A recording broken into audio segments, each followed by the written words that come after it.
All right, here we are. Everything's good. Everything Yes. sounds good. Yeah, it sounds great. All right, everyone, welcome back. Please welcome Bert Norcross from Dream Without Sleep. Hello. He is from Tacoma, but the rest of the band is from California. Yes, I'm originally from California, and then during COVID, so my family had moved up here, and my parents to be like near the grandkid. And then during COVID, my school shut down that I was going to down there and kicked everybody out of the apartments and was like, figure out where you live in. So I was like, Mom and Dad, looks like I'm coming back. What part of California was this? I was going to Cal State Monterey at the time, but it's more like San Francisco where I'm from. Okay, the Bay Area. Yeah. Okay, interesting, because the person that introduced us was also a transplant from the Bay Area. Yeah. And we didn't know each other in the Bay. Like, we both met each other up here. At the shop, yeah. Yeah. Nice. So what was the story of you guys coming together when you were in California? Like, how was the band like formed? The band formed with pretty much me being a fan of everybody else's high school bands that they were in.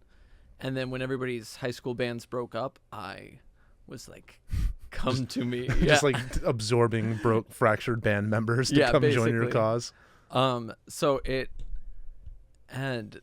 that was like an honor for me too, because I was already a fan of everybody ahead of time. Like, I knew like 2 chords on a guitar when I was first like watching them, so I was like, you guys are gods, like bowing before them. So it was like an honor that they wanted to make music with me in the first place. Okay. So what was like your inspiration going in? Like, did you have like a kind of vision of what kind of music you wanted to make when you formed, or were you kind of just bouncing off of these guys that you absorbed into your group? Weird pop music is always kind of what we've aimed for, because we're all like children of the internet. Like, we listen to everything. So like we'll reference like so many different bands on any given track. Like, for example, our bassist / keyboardist Alex, who kind of is like the producer of our music, his background is like more in like hip hop, and so like his influences are like Kanye West, Childish Gambino, Kendrick Lamar, and then you have like Jake, who comes more from like the indie pop punk world, and then our drummer Brandon was like really into like Blink 182 and like that sort of rhythm type thing. So we're all over the place, but we all know what each other like, and we all know like what we're good at, so we have common language that we can go to, but all over the place at the same time. Nice. So you kind of just like an amalgamation of like the most popular sounds of kind of just the early to mid 2000s, just stuff you listened to when you guys were back in California. Yeah, basically. I'm and not then sure like when you came up here, but and like we also have like weird influences, because a lot of my like vocal influences is I actually am really into like 40s and 50s, like Frank Sinatra, Dean Martin, like Sammy Davis Jr., like so it's a mixture of like being influenced by that too into modern music. So we're honestly a bit all over the place. Like just trying to put an influence through that kind of like that what's the word I'm looking for? Like a that kind of prism, I guess. Yeah. Just trying to like focus it all into one thing and getting a new product out of it. Yeah, basically. Like, are you trying to like make a new sound, or are you guys just trying to emulate like what are you guys aiming for when you make music? Mostly having fun and impressing each other. Okay. Yeah, so we don't worry too much about genre in it. And I've noticed that a lot with bands I've interviewed here, like especially this area of just like they're like, we don't really have a genre. We kind of just do what we want to do. yeah, Like the Pastels Faces interview we did last time, they were just like, yeah, we just threw in a rap verse in our last song. Just I don't know, just because we wanted to do it. yeah, I feel like that's the nice part of like streaming music coming in, is that like everybody has a lot more access to all different types of music. So it means that like the lines kind of blurring between genres where they can speak to each other a little bit more, and people are more accepting of mixing genres together. Okay. So have you guys? So your recent an album, or was it Yeah. came out A sides in January? Hmm. What's the story behind that? What was like the were you trying to tell a story with that album, or is it just kind of years of work of putting together certain songs together? Yeah, so we have a B side coming to that that we're working on right now, but that's probably like a year out Hmm. with. But basically, when I was younger, I wanted to make movies. Okay. And I wanted to like write and direct type thing, and that turns out that that's all very expensive. But being in a band, like I get to, write lyrics and write a story, and then like come up with the production and like work on it that way. So we kind of wanted to make an album that's like a full story all the Okay. way through. Um, and uh, Jake originally had the idea that I wrote a song called Nobody that's on side A, and I wrote a song called Somebody, and he was like, "Oh, we should have album that just parallels itself, where each song has a like counterbalancing track to it." And I was like, "That sounds really difficult. I don't know that we should do that." But then it just started to happen like very naturally, and so every song on side A has like a counterbalance on side B. Okay. So it's like telling like two opposing stories on each side. Yeah, Okay. basically. That'll hopefully make one whole. Interesting. I've heard of concept albums where like they tell like a whole story through one album, but not like an opposing, like addendum other side to it. That's Yeah. interesting. Very nice. And we mostly did that to keep like each part like 30 minutes because I feel like asking somebody to listen to an hour album is Very it's a prog huge rock of you. commitment. Yeah. Like each song is 30 minutes, and it's one song per side. Yeah. I did that. Like I went to a show once. It was a prog rock album. They're like the openers were in like we have 30 minutes, so we're gonna play you guys a song tonight. I'm like, cool, sounds good. That's exactly what they did. That's amazing though. Like that level of commitment. Yeah, just like how do you guys remember this whole thing? It's impressive. Yeah. Like there was like peaks and valleys to it and everything. So, have you guys been able to like tour at all recently with like promoting A sides or anything like that? Unfortunately, no. Like I've done some like solo stuff, but with like the geography being so far, we just haven't been able to like play a show together in a really long time. Okay. It's been since COVID, basically. We did get a group of people together and like have a album release party and just kind of like got a projector and like came up with visuals for it and like had like it was a really fun like basically house show but of listening to the party or the album, and it was very fun. So that was like the last thing that we really did. Okay. So is the goal to kind of get them to come up here, or are you gonna head back to California here soon? The goal is to reunite one up here or down there. Like Eventually. We just haven't decided yet. yeah, That's basically. fair. It's whichever one we can afford financially, basically. Makes sense. Yeah. So you guys just doing like band practices via Zoom or something like that, or Yeah, and sending like we all record like demos pretty constantly on our laptop, so it's kind of like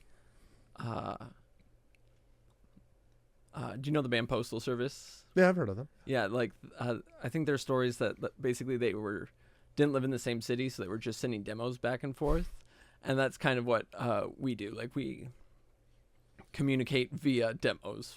Gotcha. Yeah. Just like here's the demo. Also, how have you been? Like, Yeah, I exactly. got a dog and I met someone recently. Just like updates about life via demo posts. Yeah, and I'm going down actually this next week. It's the guitarist in my band, Jake. It's his wedding, so I'm going to be a best man in his wedding. So Nice. it's very exciting. Where are they getting married at? They're getting married at. I'm the best man. I should know this. They're getting married. I at least know the city, Walnut Creek. It's Okay. like Oh yeah, I've heard of Walnut Creek. yeah. I was gonna say like they haven't sent that demo yet, telling you where the location's Yeah. gonna be. They haven't written that one yet. The invite's in the newest like verse I'm gonna send you here in a week or two. So when you guys were playing shows, were you like doing things pretty regularly until you moved up, or were you guys? Yeah, we were. So like, do you have any like nightmare stories, like a really bad show where just nothing was going right? Or, I think this place closed down, so we won't get asked back there anyways. But there was this club called the Stork Club down in Oakland, and it was every show there was wild, and you were playing to either like 50 drunk people or like 2 drunk people, and there was no consistency in between. I remember like also they had no parking. They were just like figure it out, and it's on like Telegraph Avenue, like middle of Oakland. It's such a busy street, and they're just expecting you to park on the side of a busy street. Yeah, and throw drums out really quick. Oh god. Yeah, so we had that was. And like these people don't tell you like what the routine is. They just say, "Hey, you're here at this time at this date." Yeah. Nothing else. Like, "Hey, where do we park? Where do we unload our stuff?" Just most venues I've found with indie bands, they're just like, "You'll figure it out." Yeah, the front door will maybe be open, and there's also a window and a key under the mat if you can't figure it out. Yeah. Oh, goodness. And they're like, it's also on like the second story, so figure out how to get your stuff up there. The code might be this. It also might have changed. We don't know. If you just play with it a little bit, you might figure it out. Yeah. God, I've heard that a lot. Like a lot of stories about like venues doing things very differently in terms of like the cut at the door and like like a lot of places like will take like I didn't know about this. They'll take cut of merch sales. Oh wow. Yeah, I've heard a lot of that wrong. happening. Yeah. So like I try my best to avoid venues I've heard doing that because I've heard that's pretty common, especially with like indie or smaller bands where they'll try to muscle as much money away from them as possible to play there. Yeah, for the most part, playing shows in like the city, like all the clubs, I've made like such a laughably small amount of money. It's usually like covers in and out for like half the band on the way home. 2 animal fries and maybe a double. Yeah.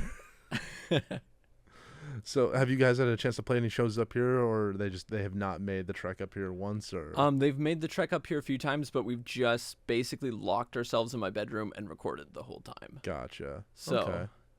Yeah, there's a lot of interesting venues here to play if you ever get them back up here. Yeah, do you have a favorite? We just went to Neptune not too long ago, but that was more for a comedian. But they do shows there. Balcony Bridge, that was on here. They played a show at Neptune Theater. They were very good. For the more punk scene, definitely Funhouse or El Corazon is a really nice place. A lot of good parking too, and it's right off the 5 in Cap Hill. That's so rare for a venue. That's so nice. Like I've been able to like park at the door, and it's just a lot of parking. For Seattle, a lot of parking. Maybe not by normal standards, a lot of parking, but there's a venue in San Francisco called Bottom of the Hill, and it's a really nice venue. But like parking, when you park, you're like, my car might be here when I get out of the concert. Like it's. I've had a few of that when I go to shows in LA, where it's just like, oh yeah, this is where I have to park. I don't feel safe here. No, not at all. I was dead shot to like, God, I can't remember. It's been so long since I've been to LA. But there was a show in downtown. God, I wish I could remember the name of the venue. I think it shut down during COVID, where it was just the entire street just looked like a movie scene of what they think LA might be.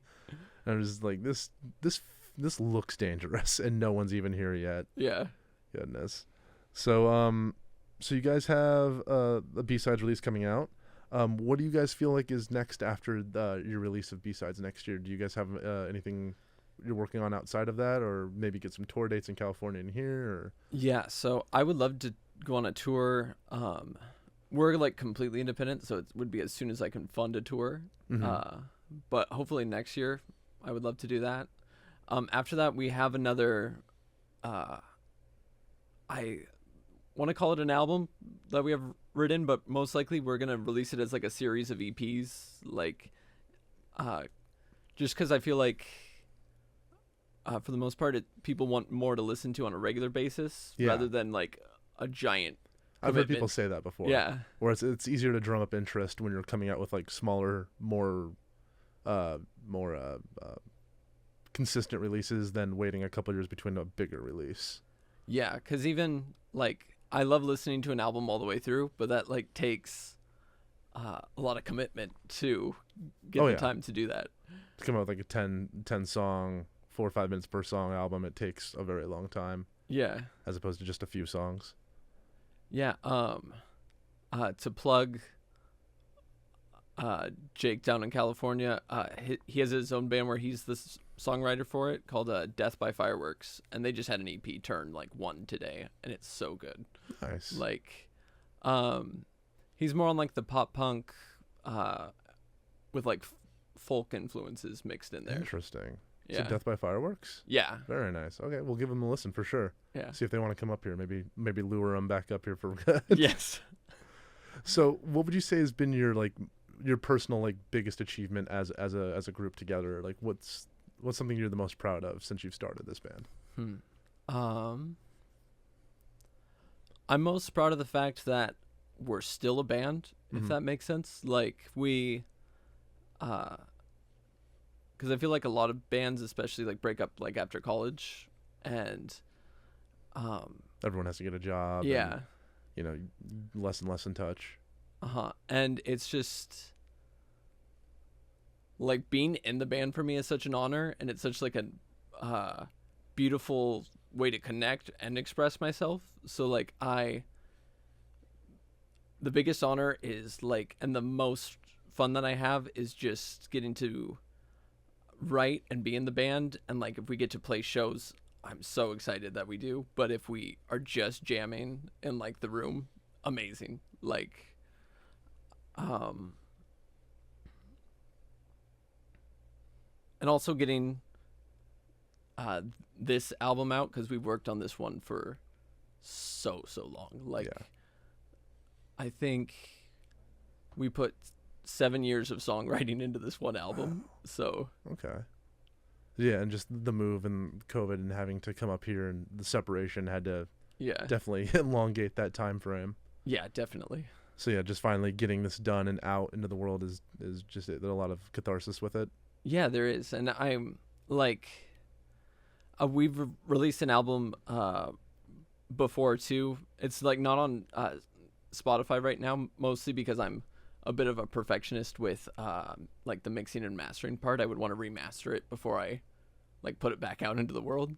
But like, I had a lot more of, I don't know if it's like imposter syndrome, or like I wanted, like, I had so much more like ego tied to how that was performing out in the world. Like, I wanted it to do really well. This album I'm just proud of, and I don't need it to do anything, if that makes sense. Yeah, Like, getting it done in itself was an accomplishment. Yeah. Just like, even if it doesn't do well, like, we did it. we did it. I'm super proud of it. Yeah. Like, I'm proud to have worked with everybody we worked with on it. I got my friend Izzy sang, and she like added background vocals to every song on the album. And then we got to work with a producer named Rob. I actually met him up here, like through a friend who was like, oh, you are into Buddhism and music, you should meet my friend Rob. And we went on a hike together, and I was like, oh yeah, like we should be friends. And he's like, I'm moving to LA to be a producer full time. And I was like, Oh, wow. oh, so I long distance friends type thing. But then when the album was like time to get mixed and mastered, because we recorded it basically just out of my bedroom, I reached out to him and I was like, is this something you'd be interested in? And he's just like a wizard with mixing and mastering too. So I'm so happy to have him on the project. Nice. And what did you say his name was again? Like, where we can find him, maybe? Yeah, Rob Domos, Domos is his last name. Okay. Yeah, he's so good. The mixing and mastering wizard, Rob Domos. Yes. Awesome. So what do you think is next for you personally? Do you want to branch out more into the Seattle scene? Do you want to get back to your band and do a little bit more with them? Do you want to work more on personal projects? Like, what do you see for your immediate future? For the immediate future, I'm trying to recreate an online version of that. Like I told you, we had that like release party for it, where like so I'm trying to make a full visualizer movie for the album that people could just sit on and watch like all the way through on YouTube, with all the lyrics from the album and like images to go with each song. So that's like top of my priority list. That's what I like. I'm actually working on more daily. And then also I've been working on like a book companion for side A and side B. So like I have a lot of stuff going on with side A and side B right now. Nice. Okay, so yeah, just working on the newest releases and stuff. Yeah. Excellent. So who would you like to like any shout outs you'd like to do before we head out today? Just anyone you'd like to plug or thank or anything like that before we finish up today? Yeah. Basically thanking just all my band members, Jake, Alex, Brandon, Izzy, Rob, thanking my girlfriend Clarissa because she's amazing. Yeah, and her sick over the garden wall tattoo. I see. I've been like Yeah. peering over every now and then. Like that's them, isn't it? Yeah. In the font. And then to plug Death by Fireworks again. That's a really good EP. I definitely will be giving them a look. Yeah. And invite them like, hey, do you guys want to come up to Seattle and maybe stay? Yeah, it's the 333 EP. Okay, excellent. Mm-hmm. Yeah, we'll give that a look. We'll put them down in the description as well, for sure. Sweet. Yeah. Yeah, man. I thank you. This has been a long time coming. Like I know we talked like in February initially. Yeah, we did. Yeah. Shout out to Kyoko for hooking this up and getting some contact. I'm glad we were able to get to finally meet and do this, and I wish you the best, and I hope I see you again real soon down the line. Yeah, it sounds great. All right, Thank for you. coming in, man. Excellent. Let's put the song in post.